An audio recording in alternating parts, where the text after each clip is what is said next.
Dear students, welcome to the circuit analysis lab. Today this is the 7th experiment of RLC series circuit, and we are going to observe the resonance phenomena, and after finishing those exercise we are going to jump into the step 4 and step 5, which is on page number 67 of your lab manual. So today I am going to demonstrate the figure 3 and implement it on a breadboard, and we are going to observe the Bode plot, which is also known as frequency response plot, and I will show you how I connected the circuit in the kit in the breadboard, and we'll see the Bode plot. So this is the circuit that I am trying to implement in the breadboard. This is how I have connected them. There is a function generator pin that goes to the input of the resistance, and it is a capacitor. It is connected in series with this resistor, and see here the inductor of 10 millihenry that is connected in series with this capacitor, and finally it is grounded.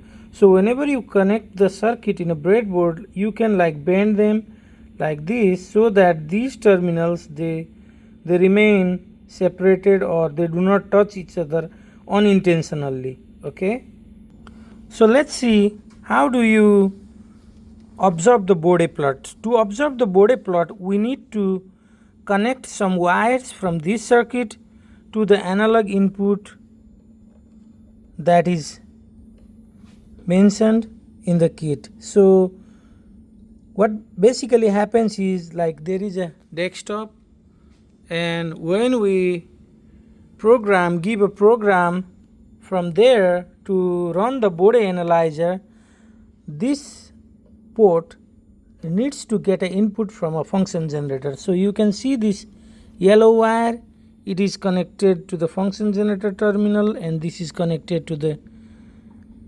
AIO plus. AIO minus is connected to the ground, and AI1 minus is also connected to the ground. They are connected to the ground because this line is connected here, and it is grounded. So when it is grounded, so all of this line becomes grounded, and see this is a violet, so it's connected to the ground, and this green is also connected to the ground, and they are connected to the both of them are connected to the negative of AI0 and AI1. So the positive of AI1, it is connected to the function generator, and this red wire should be placed where you are looking for an output. So it is connected to the capacitor here, and the wire is connected to AI1. So now let's jump to the dashboard of the instrument analyzer.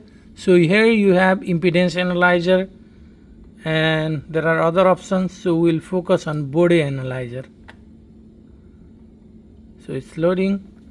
So here you will select AI0, and here you will select AI1, because the wires we connected before were configured in this approach. So to plot this response, the function generator need to create several inputs, which is programmed automatically by the program that is kept here. So this is 100 Hz, this is 10 kilohertz.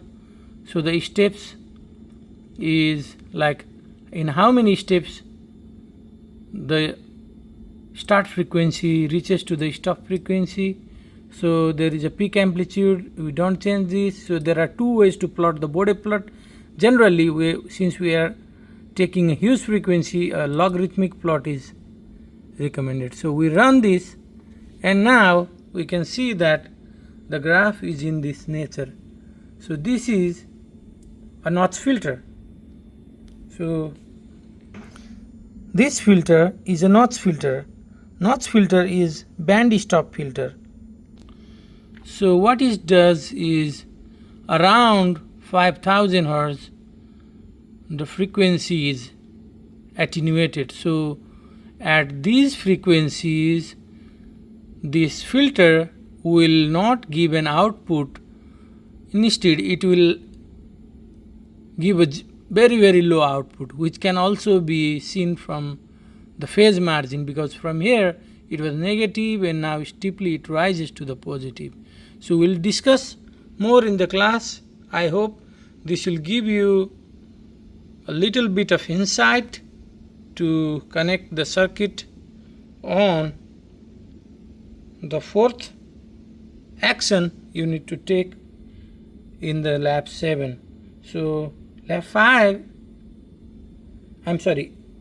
5 is also like same, and we'll go through that in a class, in a lab. Thank you.